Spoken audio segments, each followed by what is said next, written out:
Rachida Dati, bonsoir. Bonsoir. Vous êtes inquiète à la veille peut-être, à quelques heures du début d'une nouvelle nuit d'émeute, et ça a commencé à Nanterre cet après-midi. On est toujours inquiet de manière récurrente depuis des années et des décennies. C'est ce que, sur quoi j'avais communiqué. C'est-à-dire qu'aujourd'hui, on est sur une cocotte minute et on met un couvercle systématiquement tous les 10 ans, tous les 20 ans. Et le couvercle, ce sont les forces de sécurité, sans régler le problème de fond.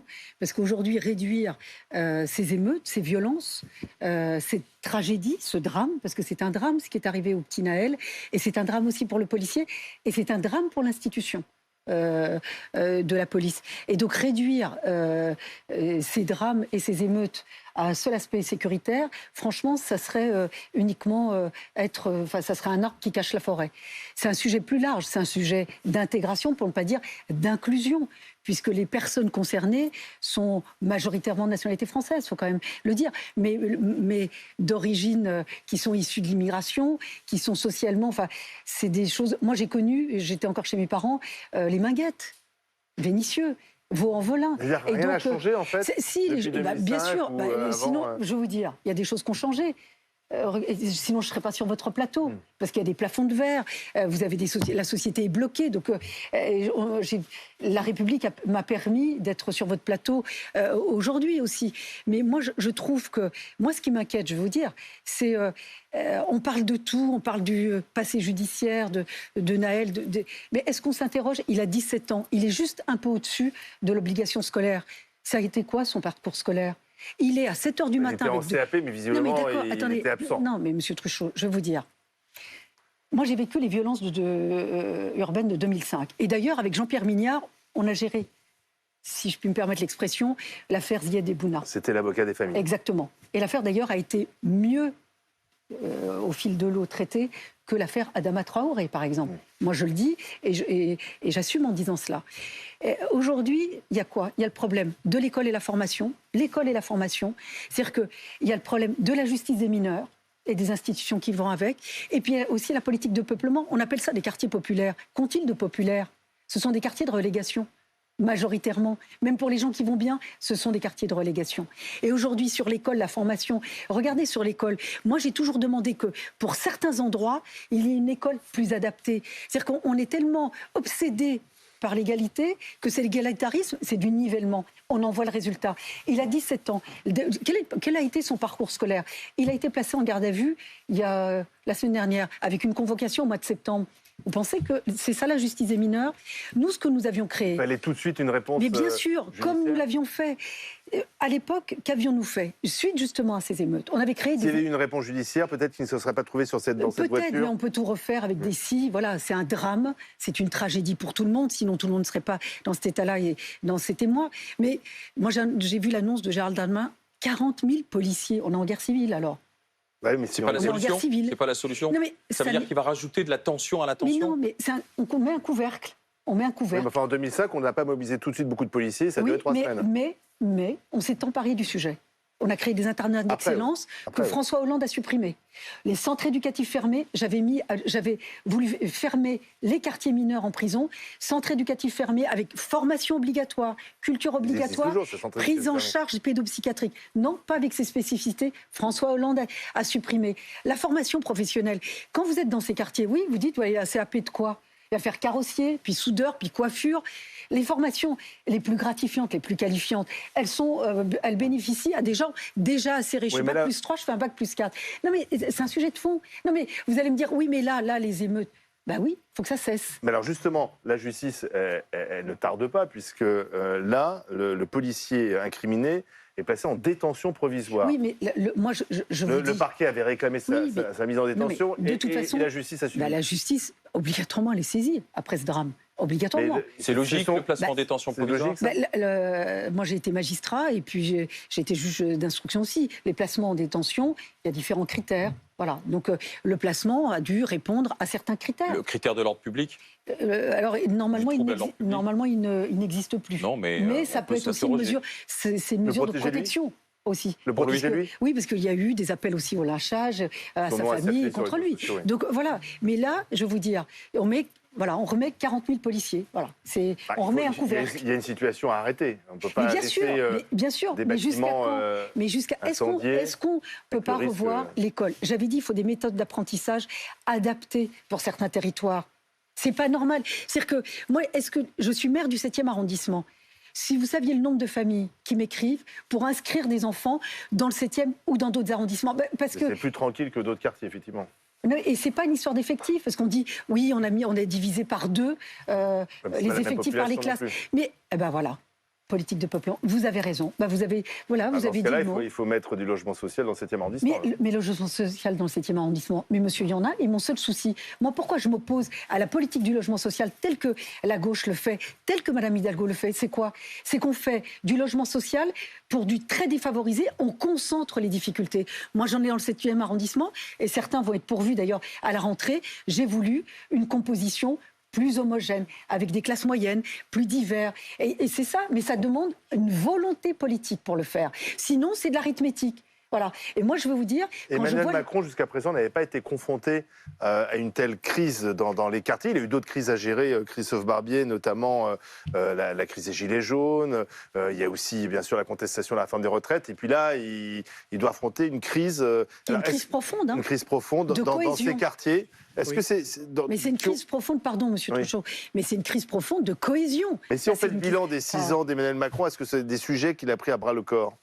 Il y a eu à plusieurs fois des incidents locaux, des situations délicates à gérer localement, avec parfois un contexte inverse, c'est-à-dire c'est la police ou les pompiers qui se retrouvaient attirés dans des guet-apens, donc l'insécurité urbaine semblait dans l'autre sens, mais c'est vrai que c'est la première fois qu'il y a ce phénomène de contagion et cette idée qu'on pourrait retrouver ce qu'on a connu en 2005, avec quand même 2 différences majeures à mon sens. D'abord, en 2005, il y avait beaucoup de zones d'ombre sur les événements, cette poursuite des jeunes, de la police... Bien sûr, c'est pour ça qu'on avait, un peu plus clair, on avait traité l'affaire totalement différemment. Et jusqu'au procès, on a eu des zones d'ombre. Là, il y a la vidéo. Là, il y a la vidéo, il y a des faits. Non, monsieur Barbier, parce que justement, quand l'affaire est prise pour l'affaire Ziad Bouna, oui, il y a eu des contradictions. Des versions contraires. Voilà. Et donc, à ce moment-là, il y a eu une ouverture d'information. Je vous renvoie au livre de Jean-Pierre Mignard, qui a été l'avocat des familles. On a travaillé ensemble. D'ailleurs, il nous rend hommage dans le livre. Pourquoi? Parce qu'à un moment donné, on a dit l'instruction, c'est accessible à tout le monde. Mais il peut y avoir des demandes d'actes. Et petit confusion et ce temps nécessaire pour faire la lumière sur les faits, ça a évidemment troublé le jeu. Par ailleurs, il y avait à l'époque, vous étiez aux premières loges, un contexte de rivalité politique à couteau tiré entre le ministre de l'Intérieur, Nicolas Sarkozy, et le Premier ministre, Dominique de Villepin, dans le but de la présidentielle 2007. Ce n'est pas le cas aujourd'hui. Il y avait un débat sur l'état d'urgence. Il y avait un débat sur l'état d'urgence. On se demandait si Dominique de Villepin ne cherchait pas, au-delà de rétablir l'ordre, à piéger un peu son ministre de l'Intérieur dans quelque chose qui le dépassait. Et puis, les techniques de dialogue avec la population et de maintien de l'ordre étaient moins élaborées, si j'ose dire. C'était moins élaboré, mais nous l'avons fait, et j'étais, comme vous dites, aux premières loges. Voilà. Nous l'avons fait à Beauvau, nous l'avons fait dans le quartier, on a essayé de recevoir tout le monde, et on a essayé, effectivement, d'abord de faire baisser la tension, et ensuite, on s'est mis... C'est là où on a fait le texte, rappelez-vous, qui a été adopté le 5 mars 2007 de mémoire, sur la prévention de la délinquance. Et justement, pour pouvoir prévenir ce type de situation. Et je termine cette analyse rétrospective par une question. Le climat politique aujourd'hui, avec d'un côté Jean-Luc Mélenchon qui dit la police tue, ce qu'on a retrouvé sur les pancartes cet après-midi dans la manifestation. Brandi par la maman de Naël. Voilà. Et de l'autre côté, un RN qui est venu proposer la présomption de légitime défense pour les policiers dans ce genre de circonstances. Est-ce que ça n'a pas polarisé le débat de manière dangereuse? De toute façon, dans les 2 cas, c'est pas les bonnes solutions. La présomption de légitime défense. Moi, j'y suis pas vraiment favorable. Je pense que le sujet ou de dire la police tue, c'est une erreur grave. Les 2 sujets, les 2 propositions ne mènent nulle part. Oui. On le voit puisque la loi a été changée. Aujourd'hui, il est important, il est urgent, puisque nous avions mis des dispositifs en place. À l'époque, on avait commencé. François Hollande est arrivé, il a tout mis par terre. Et quand je dis ça, c'est pas un propos politicien. Vous imaginez bien... François Hollande n'a pas eu d'émeute en banlieue. Non, il n'y a pas eu d'émeute en banlieue? Non, il y a eu Viry-Châtillon, mais qui est un fait précis, un drame sur un point de ville. Il n'y a pas eu des émeutes de cette ampleur. Parce que vous, monsieur Truchot, Vous habitez où? Vous aimeriez avoir en bas de votre immeuble des fourgons de CRS toute la journée? C'est-à-dire que si, c'est une question, parce que vous avez des cités où le seul moyen que ça tienne à peu près, c'est des fourgons de CRS en bas de l'immeuble. Moi, je vais vous dire, vous seriez pas content d'enjamber tous les jours, de traverser les fourgons de CRS, vous ou vos enfants. Faut savoir que dans des quartiers en France, c'est comme ça que ça se passe, et on dit tout va bien. On va retourner à Nanterre. Ça ne va pas. On va retourner à Nanterre, retrouver un des journalistes de BFM TV, savoir si ces violences sont toujours en cours, comment évolue la situation sur place. Là, la situation, elle est quand même plutôt en train de se figer. Alors, les casseurs, ils étaient tout d'abord au niveau de cette place Nelson Mandela, là où le jeune Naël a perdu la vie. Ensuite, il y en a certains qui se sont déportés dans le quartier des Provinces françaises, qui est en dessous du quartier de Nanterre-Préfecture et qui est un quartier plutôt résidentiel. Et là, en fait, ils se sont déportés au niveau du parc André Malraux. Pour bien vous situer les choses, vous êtes entre Nanterre-Préfecture et la cité Pablo Picasso, qui est juste derrière. Cette cité Pablo Picasso, c'est là où il y a eu beaucoup d'affrontements les nuits dernières. C'est une cité qui est extrêmement difficile. Et là, ce que vous voyez à l'antenne, en fait, d'un côté, vous avez les tours nuages, c'est-à-dire en fait ces tours qui sont extrêmement colorées, et de l'autre côté, vous avez cette tour beige là d'habitation qui en fait est vraiment symbolique du quartier de Nanterre-Préfecture, pour vous montrer comment les zones sont extrêmement imbriquées. En fait, en étant dans cette zone du parc André Malraux, les casseurs, ils ont trouvé une zone très pratique pour eux, parce qu'il y a énormément d'entrées à différents endroits. Du coup, pour les forces de l'ordre, c'est très difficile de les canaliser, de les trouver, parce qu'en fait, il y a beaucoup d'endroits où ils peuvent aller, où ils peuvent sortir, où ils peuvent également revenir. C'est extrêmement touffu en termes de végétation, surtout à cette période. Du coup, cela donne des zones où il est très facile de se cacher. Un petit peu plus tôt, les affrontements avaient été plus violents. Il y avait même eu un manège qui avait été incendié par les casseurs, parce que dans ce parc, vous avez toute une zone qui est réservée aux enfants, et les casseurs s'y sont attaqués. Alors pour les habitants, vous vous en doutez, c'est extrêmement difficile. J'en ai croisé un tout à l'heure qui était en train de sortir du quartier avec ses enfants, qui me disait qu'il ne passerait pas la nuit ici parce que c'était trop compliqué. Mais tous, en fait, ils sont vraiment très tristes des images qu'ils voient, des images qui sont données de ce quartier. Et beaucoup nous disaient, en fait, qu'ils comprenaient qu'il y ait évidemment de la colère, mais qu'il ne fallait pas qu'elle se matérialise par de la violence. Et là, actuellement, ce que l'on entend au-dessus de Nanterre, au-dessus de moi, c'est un hélicoptère, car je vous rappelle qu'il y a un hélicoptère des forces de l'ordre qui va quadriller la zone de Nanterre pour aider et orienter les forces de l'ordre, car vous le comprenez, actuellement, c'est la difficulté pour eux, c'est de savoir où sont ces casseurs pour pouvoir les neutraliser. Là, notre reporter en direct de Nanterre, donc du côté du ministère de l'Intérieur, là on voit avec l'hélicoptère, et dans la soirée on va déployer des gros moyens, Guillaume Fard. Oui, alors d'abord, les chiffres qui ont été annoncés sont assez spectaculaires, parce que 40 000 policiers et gendarmes, il faut repositionner ce chiffre de 40 000. 40 000, c'est 40 à 45% du potentiel maximal que l'on peut aligner sur une crise d'ordre public. Lors des manifestations de Gilets jaunes, le record avait été atteint le 8 décembre 2018. C'était 98 000 à l'époque, en battant tous les rappels possibles et imaginables de policiers en tenue, de gendarmes réservistes opérationnels. On était arrivé à ce chiffre de 98 000. Donc là, 40 000, c'est pas tout à fait la moitié, mais plus très loin. Donc ça veut dire que la situation aujourd'hui est quand même jugée critique. Elle est notamment jugée critique par le service central du renseignement territorial, qui, note après note depuis 48 heures, explique que on n'est qu'au début du phénomène et qu'on va vivre une extension, parce qu'il y a un effet d'entraînement et que les quartiers qui ne se sont pas encore mobilisés peuvent le faire, et qu'il y aura probablement un étirement de ce que nous sommes en train de vivre, à la fois dans le temps et dans l'espace. Dans le temps, parce que ça va durer probablement encore plusieurs jours, nous dit le renseignement territorial. Dans l'espace, parce que ça n'est pas qu'un phénomène francilien ou circonscrit aux grandes villes. On a vu hier, par exemple, que la ville de Dijon avait fait l'objet d'affrontements violents. Ça pourrait être le cas dans d'autres villes. Donc il y a des moyens supplémentaires. Les hélicoptères, c'est pour le renseignement. Et puis, il y a les blindés de la gendarmerie. Alors, pas ceux qu'on a vus lors des manifestations de Gilets jaunes, les vieux blindés à roues de la gendarmerie. Ceux-là, ils sont presque tous au rebut. Mais il y en a des nouveaux qui pourraient être engagés. Ça, si on montait en intensité, si les forces de l'ordre essuient des tirs par balle, par exemple. Et la BRI a été mobilisée à Nanterre. La BRI a des fins aussi de renseignement, mais pas que. À Villiers-le-Bel ou lors des émeutes de 2005, il y a eu des tirs par balle sur les policiers et gendarmes. Donc s'il devait y avoir ça... Est-ce qu'il faudrait décréter l'état d'urgence comme le suggère Éric Ciotti ? Moi, je suis très réservée sur... parce que si vous décrétez un état d'urgence comme on nous l'avait imposé en 2005, et Christophe Barbier avait raison, c'est Dominique de Villepin qui l'avait imposé à Nicolas Sarkozy, parce que nous, on n'y est pas vraiment favorable. Mais le pire aujourd'hui, ça serait un état d'urgence pas respecté. Oui. Et là, alors là, c'est comme... que font les forces de l'ordre dans ces cas-là ? Ah ben voilà. Donc déjà, il y a eu des consignes de données de ne pas répondre aux provocations.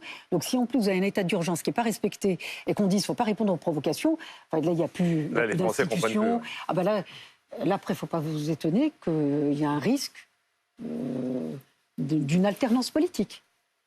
Ça profite à Marine Le Pen, tout ça? C'est-à-dire que là, ils vont dire qu'ils avaient raison dans la dénonciation, pas dans les propositions. Voilà, moi je vous le dis tel que je le pense.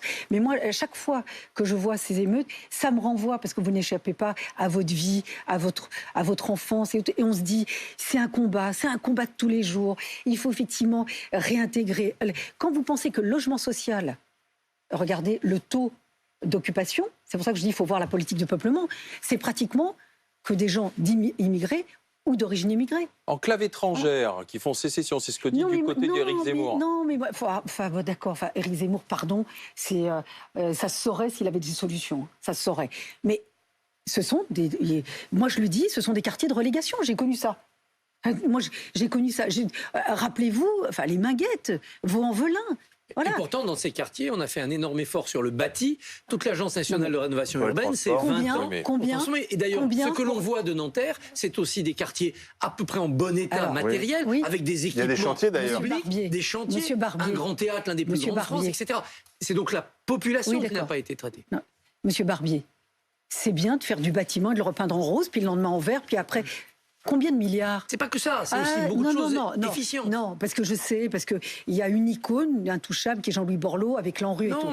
Non, moi je vais vous dire, le bâti, ok, vous avez vu l'état du bâti? Moi je vais vous dire, je me bats pour le logement social à Paris. Vous avez vu l'état du logement social à Paris? Les gens veulent même pas, il y a plein de logements vacants. Quand vous avez Utopia qui est en manifestation avec des migrants autres, où croyez-vous que les gens qu'on ne voit plus après sur le trottoir, où sont-ils? Dans du logement social. Voilà, c'est ça l'état du logement social. Voilà la politique du logement de la rue. Comme c'est incompréhensible. Je pense que beaucoup de Français ne comprennent pas pourquoi ces jeunes s'en prennent à leurs écoles, une dizaine d'établissements scolaires fermés, à une médiathèque qui venait tout juste d'être livrée à Amiens, 3 millions d'euros. D'ailleurs, la médiathèque d'Amiens est souvent pris pour cible. Là, c'était la nouvelle. Mais j'entendais un maire ce matin, ils ont incendié un CCAS. Voilà. Ça bénéficie à qui le CCAS? Ça bénéficie là, un manège dans un parc à Nanterre. À leur famille. Mais c'est pour ça qu'à un moment donné, je vais vous dire, ça, c'est incompréhensible. Le couvercle sécuritaire ne va pas suffire. Parce qu'à un moment donné, je vais vous dire, quand vous parliez tout à l'heure, M. Barbier soulevait la question de l'ANRU. Qu'est-ce que sont devenus là, on a un État contre un autre État. Quand on a parlé de séparatisme ou de ségrégation, c'est vrai qu'on a parlé d'islamisme, c'est vrai qu'il y a une autre société qui s'installe. Et là, on est dans l'affrontement. Rappelez-vous les propos de Gérard Collomb. Face à face. Voilà. Là, on est en face à face. Ça veut dire quoi? Ça veut dire que quand on met l'ANRU, on fait du bâtiment, on ne s'occupe pas de la formation, de l'école, il faut revoir l'école. L'égalité n'est plus possible. C'est de l'égalitarisme, donc du nivellement. Et donc, aujourd'hui, effectivement, ce qui se passe dans ces quartiers, il y a une politique de peuplement. Vous savez, on critique le wokisme, la lutte contre les discriminations. Tout le monde, ça part dans tous les sens. Oui, il y a des discriminations. Oui, il y a des inégalités. Est-ce qu'il est normal? Moi, j'avais une réunion il n'y a pas très longtemps. Vous savez que plusieurs milliers d'informaticiens viennent tous les ans du Maghreb. On ne peut pas les former? Est-ce que ces formations qualifiantes, on ne peut pas leur faire bénéficier? Vous avez eu le taux de chômage dans les quartiers? Parce que vous parliez du gouvernement. Oui, il se satisfait du taux de chômage, des clignotants, des indicateurs au vert. Mais est-ce que l'économie, c'est pas une entreprise, la France?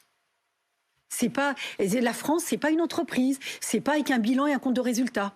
C'est plus que ça. Et moi, je vais vous dire, ces quartiers-là, qu'est-ce qu'on a produit?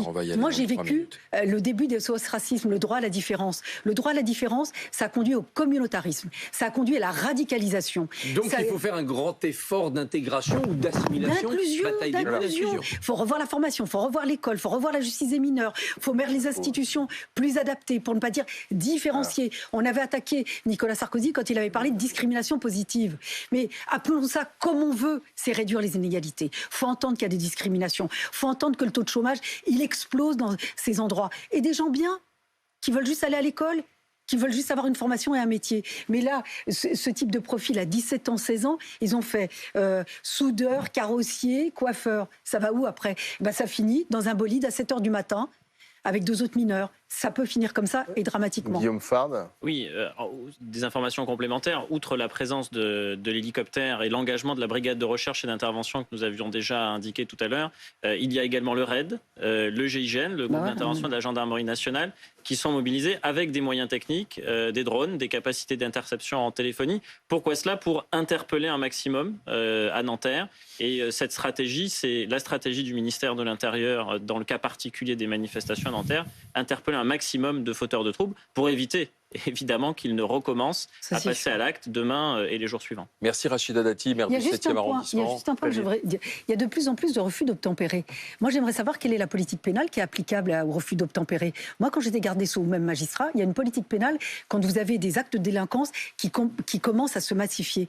Quels sont les profils des refus d'obtempérer? On aurait pu l'étudier depuis un certain temps et dire, voilà, on a un profil type de refus d'obtempérer, adaptons une politique pénale. Aujourd'hui, on n'a pas cette réflexion. Et moi, je le déplore. Parce que le garde des Sceaux, effectivement, il se déploie, il est parti à Fresnes et autres. Mais le rôle du garde des Sceaux, c'est de définir une politique pénale pour la sécurité de nos compatriotes. Et ceux qui ont besoin de plus de sécurité, c'est ceux qui sont en train de vivre ces émeutes. Et donc, sur le refus d'obtempérer, on a du boulot à faire là-dessus. Merci Rachida Dati, maire du 7e arrondissement de Paris et maire Les Républicains.